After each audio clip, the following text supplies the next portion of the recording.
بسم اللہ الرحمن الرحیم اعوذ باللہ من الشیطان الرجیم بسم اللہ الرحمن الرحیم صلی اللہ علی رسولہ الکریم السلام علیکم ورحمۃ اللہ وبرکاتہ۔ طلاب کرام عزیز، کیسے ہیں؟ امید کرتے ہیں خیر و عافیت سے ہوں گے۔ بدایت المعارف جزء رابع کا سبق نمبر 69 شروع کر رہے ہیں، جس میں عنوان قرار دیا گیا کتاب کے عبارت طریقۃ اثبات الاسلام و شرائع السابقہ سے لے کر وَأَخْبَرَ بالغیوب فی مواضع کثیرۃ تک۔ طلاب کرام عزیز، آج کے درس نکات محور گفتگو قرار ہوں گے، وہ یہ ہیں: نمبر 1، دین اسلام کے صحیح ہونے کے ذرائع بیان کیے جائیں گے۔ نمبر 2، معجزات نبی اکرم صلی اللہ علیہ وآلہ وسلم کی چند مثالیں بیان کی جائیں گی۔ آئیے عبارت کو ملاحظہ فرمائیں۔ مرحوم مظفر فرماتے ہیں: طریقۃ اثبات الاسلام و شرائع السابقۃ، طریقہ و روش اسلام کو ثابت کرنے کا اور گزشتہ شریعتوں کو ثابت کرنے کا طریقہ و روش۔ لو خاصمنا احد فی صحت دین الاسلامی نستطیع ان نقسمہ باثبات المعجزۃ الخالدۃ لہ۔ اگر ہمارے ساتھ کوئی ایک مخالف مقابلہ کرے، بحث کرے دین اسلام کے صحیح ہونے کے بارے میں، تو ہم استطاعت رکھتے ہیں کہ ہم اس کے ساتھ مخاصمہ کریں، اختلاف کریں، اس کے لیے ثابت کریں دین اسلام کی حقانیت کو اس معجزہ دائمی کے ذریعے سے جو دین اسلام کے لیے ہے، وہی القرآن الکریم۔ اور وہ معجزہ دائمی جو کہ اس سے اسلام، بنیاد اسلام ہے، وہ اس معجزے کا نام ہے قرآن کریم۔ علامہ تقدم من وجہ اعجازی، اس میں نام ہے کہ قرآن کے معجزے ہونے کی کچھ وجوہات بیان ہو چکی ہیں۔ وَكَذَلِكَ هُوَ طَرِيقُنَا لِإِقْنَاعِ نُفُوسِنَا عِنْدَ إِبْدَاءِ الشَّكِّ وَتَسَاؤُلِ۔ اسی طریقے سے یہی روش ہے ہماری کہ ہم اپنے نفوس کو مطمئن کر سکیں جب ابتدا میں، یعنی دین اسلام کو قبول کرنے سے جب قبول کرنے کی آمادگی کرتے ہیں، تو اس وقت شکوک و شبہات ذہن میں آتے ہیں، نفوس میں آتے ہیں، سوالات آتے ہیں۔ الذین، وہ شک و سوالات لابد ان یمر علی الانسان الحر فی تفکیری، جو ہر آزاد انسان کے ذہن میں آ سکتے ہیں اور آتے ہیں۔ کیوں؟ کیا فائدہ ہے اس کا؟ کون سے اس کے اندر موانع اور رکاوٹیں ہیں؟ عند تکوین عقیدتی اور تثبیتہا، جب انسان اپنا عقیدہ بناتا ہے، عقیدہ ثابت کرتا ہے، تو یہ شک و سوالات ذہن میں آتے ہیں۔ ان سوالات کے وقت، اشکالات و شکوک کے وقت نفس انسانی کو، اپنے دل و دماغ کو مطمئن کرنے کے لیے قرآن کریم راستہ ہے، جو کہ دین مبین اسلام کی حقانیت کی دلیل ہے۔ یہاں تک طلاب کرام عزیز مرحوم مظفر کی عبارت تھی۔ آئیے شارح محترم کیا فرماتے ہیں؟ فرماتے ہیں: ھذا مضاف الی تواتر المعجزات الاخر التي رواها المحدثون والمؤرخون فی جوامعهم۔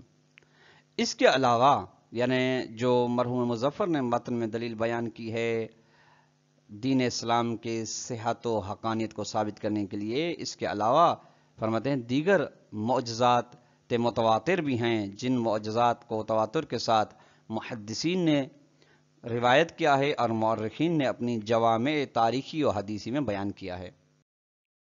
قال العلامۃ حلی فی شرح تجرید اعتقاد، علامہ حلی شرح تجرید اعتقاد میں فرماتے ہیں: نقل عنہ صلی اللہ علیہ وآلہ وسلم معجزات کثیرۃ، بہت سارے نبی اکرم کے معجزات نقل کیے گئے ہیں جو نبی اکرم صلی اللہ علیہ وسلم سے صادر ہوئے ہیں۔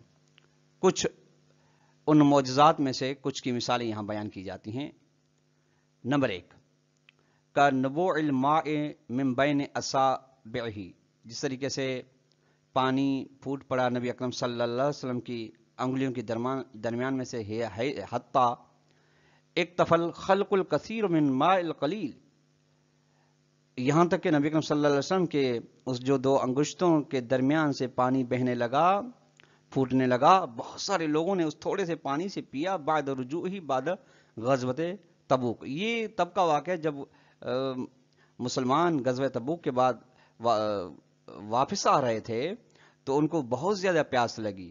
تو جب پیاس لگی تو نبی اکرم صلی اللہ علیہ وسلم نے اپنے ان سب کو فرمایا کہ میری 2 انگشتوں کے درمیان سے پانی پیتے جاؤ. تو پانی نبی نے جیسے ارادہ کیا پانی پھوٹ پڑا. وہیں سے بہت سارے لوگوں نے پانی پیا. یہ ایک. نمبر 2 وقعود ماء بئر الحدیبیہ، جس طریقے سے حدیبیہ والے کنویں کا پانی لوٹ کر آیا. لما استسقاء اصحاب بالکلیت، جب تمام اصحاب کو پانی کی طلب تھی. ونشفت البئر، اور کنواں خشک ہو چکا تھا. فدفع سہمہ الی البراء بن عازب.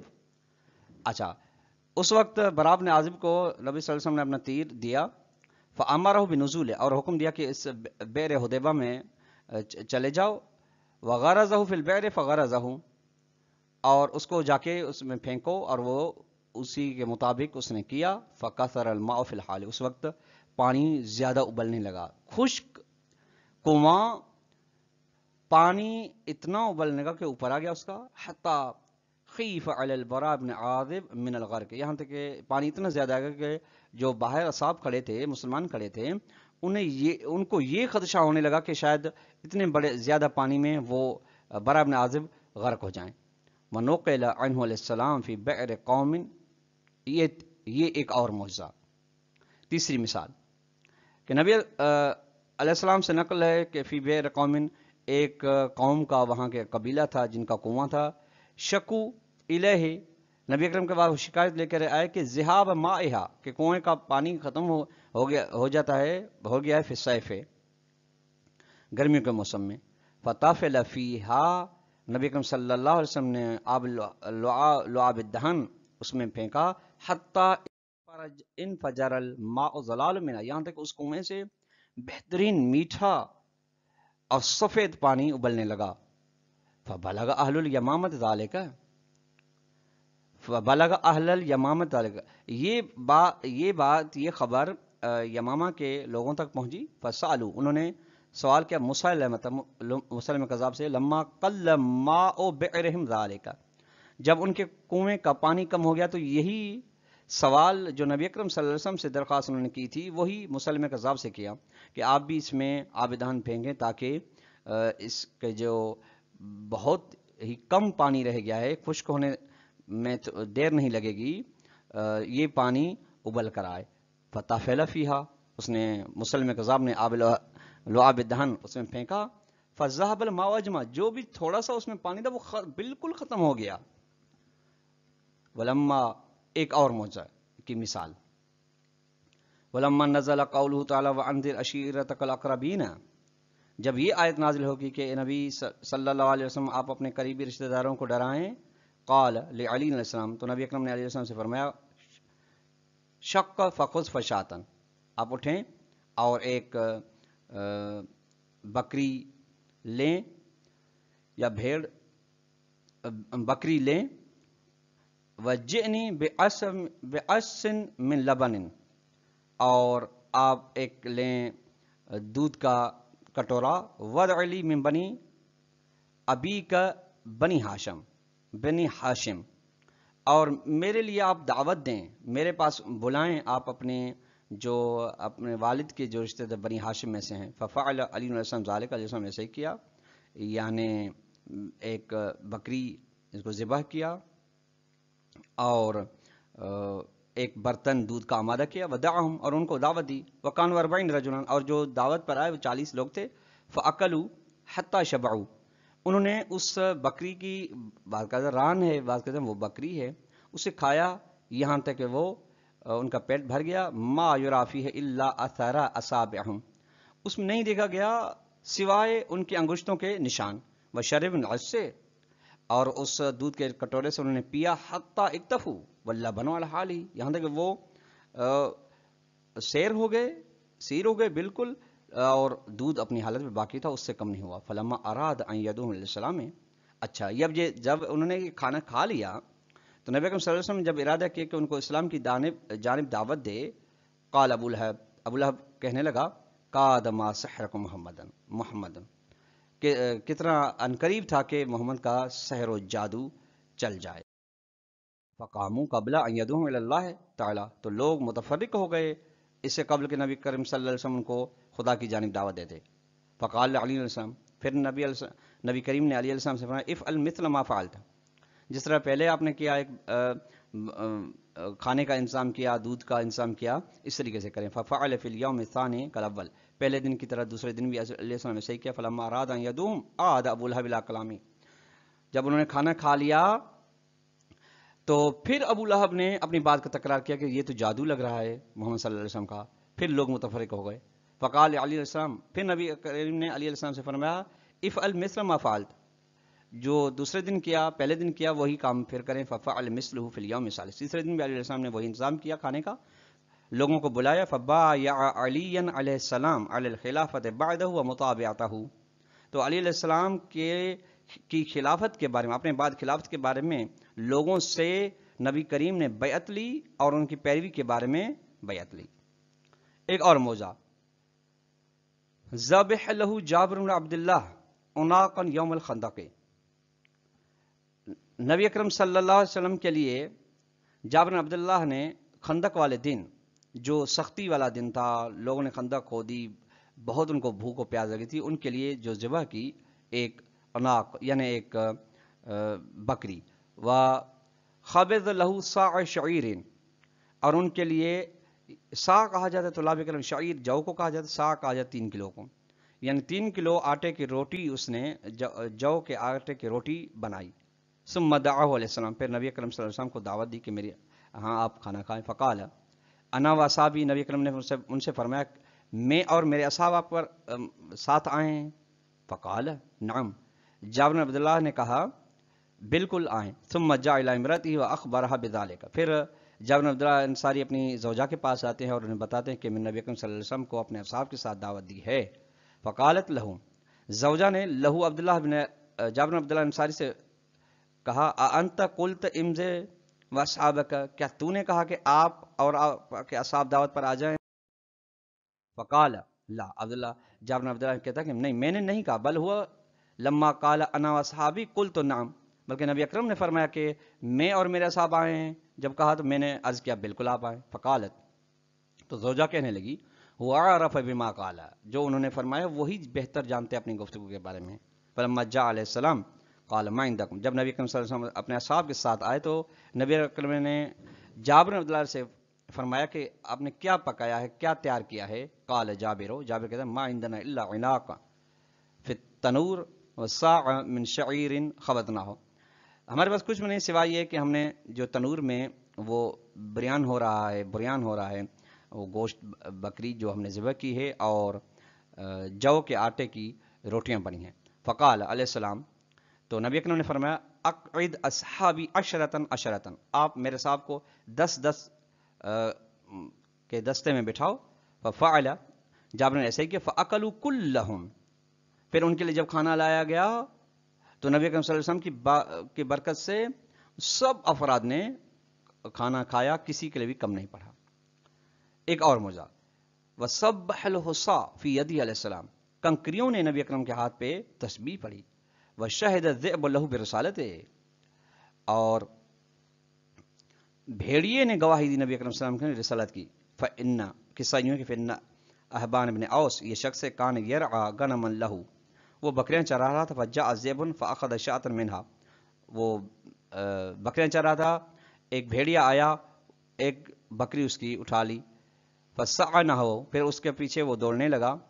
فقال لہ ذئب، تو جب بھاگ رہا تھا اس کے پیچھے تو بھیڑیا اس سے کہنے لگا اتعجب من اخذی شاطن، کیا تو یہ تعجب کرتا ہے کہ میں نے یہ آپ کی بکری اٹھا لی ہے؟ ھذا محمد، کہ تمہارے درمیان محمد صلی اللہ علیہ وسلم ہیں، الی الحق، جو تمہیں حق کی جانب دعوت دیتا ہے، فلا تجیبونہ، اس کی تم دعوت قبول نہیں کرتے۔ فجاء الی النبی واسلم، وہ شخص جو بکریاں چرا رہا تھا وہ آتا ہے نبی اکرم صلی اللہ علیہ وسلم اور اسلام آ کر لاتا ہے، وکان یدعا مکلم ذئب، اور پھر وہ مشہور ہو گیا، اس کا نام ہی رکھا گیا کہ یہ بھیڑے کے ساتھ گفتگو کرنے والا۔ ایک اور موضوع، وطافل فی عین علی صلی اللہ علیہ وسلم لما رمضت، اور علی علیہ السلام کے آنکھ میں لعاب دہن کہ مس کیا جب علیہ السلام کو بہت زیادہ شدید درد تھا آنکھ میں، فلم ترمت بعد ذالک ابدا، علیہ السلام نے فرمایا کہ اس کے بعد میرے آنکھوں میں ہرگز درد نہیں ہوا۔ ودعا لہو، نبی اکرم نے دعا فرمائی لہو علیہ السلام کے لیے کہ بان یثرب اللہ تعالی عنہ الحر والبرد، خدا تعالی علیہ السلام سے گرمی اور سردی کو ختم کر دے، ان پر گرمی کی شدت اور سردی کی شدت اثر انداز نہ ہو۔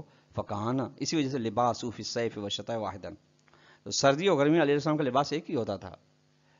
ایک اور وانشق لہ القمر، قرآن بھی اس کے لیے کہ چاند 2 ٹکڑے ہوا نبی کرم کے لیے۔ دعا شجرۃ فاجابتہ وجاءت تخد الارض من غیر جاذب ولا دافع ثم رجعت الى مکانها، اور بلایا نبی اکرم نے درخت کو، درخت نے قبولیت کی اور وہ وہیں سے ہی آ کے نبی اکرم صلی اللہ علیہ وسلم کے سامنے آ گیا۔ پھر نبی اکرم نے جب اپنے مقام پر لوٹنے کا حکم دیا تو پھر وہ لوٹ کر گئے۔ وکان، ایک اور آخری، وکان یخطب عند الجزع، نبی اکرم صلی اللہ علیہ وسلم دعوت کے ایام میں آغاز میں جو خطبہ دیتے تھے، جزع یعنی کھجور کی درخت کے ساتھ کھڑے ہو کے خطبہ دیتے تھے۔ فاتخذ له ممبرا، اس کے بعد نبی اکرم صلی اللہ علیہ وسلم ممبر بنایا گیا، فانتقل الیہ، نبی اکرم ان کے پھر خطبہ جو دیتے تھے وہیں جا کے ممبر پہ بیٹھ کے دیتے تھے۔ فحن الجزع الیہ، پھر وہ جو کھجور کا درخت تھا اس نے گریا کیا، حنین الناقلۃ ناقۃ الی ولدہا، جس طریقے سے ایک اونٹنی اپنے بچے مر جانے پر گریا کرتی، اس طریقے سے وہ گریا کرنے والا درخت، یہاں تک گریا کی آواز سنائی دینے لگی۔ فالتزمہ فسکن، بس پھر وہ نبی اکرم صلی اللہ علیہ وسلم اس کے نزدیک گئے، یا بعض کہتے ہیں اس کو گلے لگایا اور وہ خاموش ہو گیا۔ طلاب اکرام، آج کا درس اپنے اختتام کو پہنچا۔ اگر ہم سوال دینا چاہیں تو سوال نمبر 1 یہ بنے گا کہ حقانیت و صحت دین اسلام کی دلیل، سب سے بڑی دلیل کون سی ہے؟ نمبر 2 سوال یہ گا کہ کون نبی اکرم صلی اللہ علیہ وسلم کے معجزات میں سے کوئی بھی 3 معجزے کی مثالیں پیش کریں۔ والسلام علیکم ورحمۃ اللہ وبرکاتہ۔